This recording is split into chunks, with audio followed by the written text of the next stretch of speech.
Good morning সবাইকে। আর নতুন একটা ভিডিও নিয়ে চলে আসলাম। অনেক দিন থেকে ভাবে একটা ভিডিও দেব, মানে ব্লগ করব, কিন্তু টাইম হয়ে ওঠে না আর আলসেমিতে করা হয় না। তো দেখো এই গাছে কত আম ধরেছে, প্রত্যেকবারই দেখি গাছে কত আম ধরে। আর দেখো আমি সকাল সকাল ঘুমের থেকে উঠেও পড়েছি, যেহেতু আজকে ছেলের স্কুল ছিল না, স্যাটারডে ছিল, কিন্তু আমার একটু মন্দিরে যাওয়ার ছিল, আমাদের এখানে শীতলা পুজো ছিল ওর জন্য। তো দেখো আমি উঠে তাড়াতাড়ি করে ঘরদোর পরিষ্কার করে নিচ্ছি। তো দেখো আমি আমাদের এখানে তো একটু ঠান্ডা ঠান্ডাই আছে, হালকা হালকা, মানে ফ্যান চালালে কিছু একটা গায়ে দিতে লাগে, এতটাও গরম এখনও পড়েনি এখানে। তো আমি ছেলেকে বলছি বাবা জলদি উঠে পড়, তো ও বলছে না না না, যেহেতু আজকে স্কুল নেই তো একটু বেশিক্ষণই ঘুমায় আজকে, আমি ওকে ডাকি না সকালে, তো এর জন্য উঠতে চাইতেছে না। তো তোমাদের ওখানে কেমন গরম পড়েছে অবশ্যই কমেন্ট করে জানিও। তো তারপরে দেখো ওকে আমি বলছি বাবা পালিশগুলো আমাকে দে, ও তো দিবে না, আমি জোর করে ওর কাছে তারপরে নিয়েছি। তো তারপরে আমি এগুলো গুছিয়ে ওকে বললাম উঠ, ও আগে উঠেই বলছে মা আগে কোলে নাও। তো তারপরে ওকে একটু কোলে নিলাম, ওকে একটু আদর করলাম, একটু গল্প করলাম ওর সাথে, যেহেতু ঘুমের থেকে উঠছে মুডটা একটু ফ্রেশ হয়ে যাবে তাহলে, এর জন্য।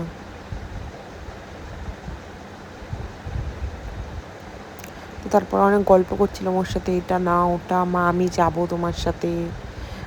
তারপর আমি বলছিলাম বাবা স্নান করে নাও এখন। তো তারপরে ও বলছে কি না না আমি এখন স্নান করবো না, গরম জল লাগে, ওর ডেলি একটু গরম জল লাগে, সকাল সকাল স্নান করতে ঠান্ডাই লাগে আমাদের এদিকে, যেহেতু বললাম যে ওয়েদারটা ওরকম গরম খুব একটা পড়েনি। তো তারপরে আমি ওকে ড্রেস খুলে দিলাম, বললাম বাবা ব্রাশ করে স্নান করে নেবে তুমি, চলো। তো তারপরে দেখো আমি বেডটা গুছিয়ে নিচ্ছি। তো আমার হোয়াইট কালারের বেডশিটগুলো খুব ভালো লাগে, জানি সবারই ভালো লাগে, কিন্তু আমি মানে নতুন নতুন বেডশিট পাতার আমার বহুত ভালো লাগে। তোমাদের কার কার ভালো লাগে কমেন্ট করে আমি জানিও আমাকে। আমি প্রায় 2-3 দিন অন্তর অন্তর বেডশিটটা চেঞ্জ করি প্রায়। আর এই বালিশের ওয়ারটা এবার বাড়ি যখন গেছিলাম তখন নিয়ে এসেছিলাম। তো দেখুন ক্লিন করে নিলাম। তো তারপরে আমি একটু চা বসিয়ে দিয়েছিলাম। আমি সকালে খাই না চা, কিন্তু বাবু মানে বাড়ির আরও লোকজন খায়, তো বসিয়ে দিয়েছিলাম। তো তারপরে ছেলেকে স্নান করিয়ে নিয়ে চলে এসেছি।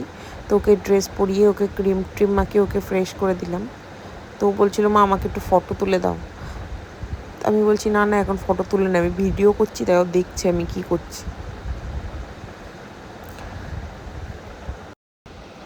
তো দেখো তারপরে ওকে আমি ড্রেস পরিয়ে দিলাম। তো ও গামছা খুলবে না, বলছে না মা, আমি যেহেতু আমি বলেছি যে বাবা ভিডিও করছি, এর জন্য ও বলছে কি যে খুলবে না, আগে পরবে তারপরে খুলবে। তো তারপরে তো আমি ওকে রেডি করে দিলাম।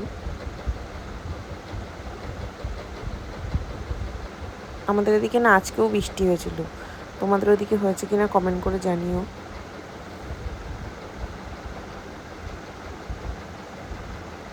তো দেখো খুলবে না, তারপরে একটু ধরে রাখ।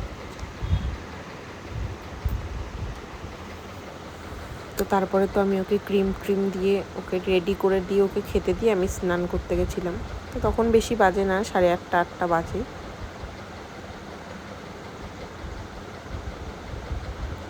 আজকেও বেশি ঘুমাতে পারিনি বলে বলছিল মা আমার ঘুম পাচ্ছে, তারপরে বলছিল মা আমি এখানে যাব ওখানে যাব। তো তারপরে দেখো আমি স্নান করে নিলাম, ওকে আমি রেডি করে খেতে দিয়ে। তো আমি স্নান করে এখন একটু, তো আমি সিম্পলি কিছু ইউজ করি না তেমন একটা, জাস্ট সিরামটা ইউজ করলাম আর একটা ক্রিম, আর জাস্ট সিম্পল।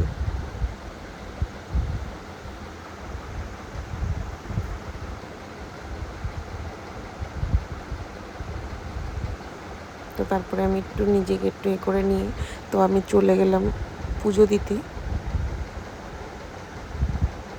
তো সকাল সকাল পুজো দিলে দেখবে একটু কাজটা অনেকটা এগিয়ে থাকে।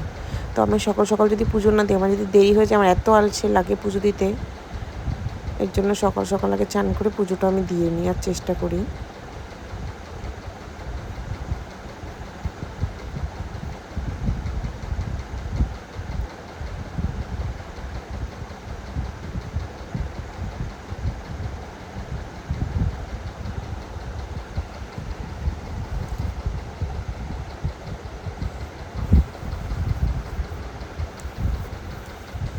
তারপরে আমি গেছিলাম পুজো দিতে। তো আজকে যেহেতু স্যাটারডে ছিল মানে শনিবার, তো একটু ধুনো দিতে ভালোই লাগে, ঘি দিয়ে কর্পূর দিয়ে স্মেলটা, ধুনোর স্মেলটা একটা অসাধারণই, সব কিছু এই গন্ধকে হার মানায়।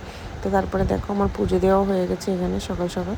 তো তারপরে আমি গেছিলাম ছাদে, যেহেতু বৃষ্টি হচ্ছিলো তো আমি এই পাশেই মেলে দিয়েছিলাম জামা কাপড়। তো তারপরে দেখো ওয়েদারটা কি দারুণ হয়েছিল, তখন ওই 11টা সাড়ে 11টা বাজে।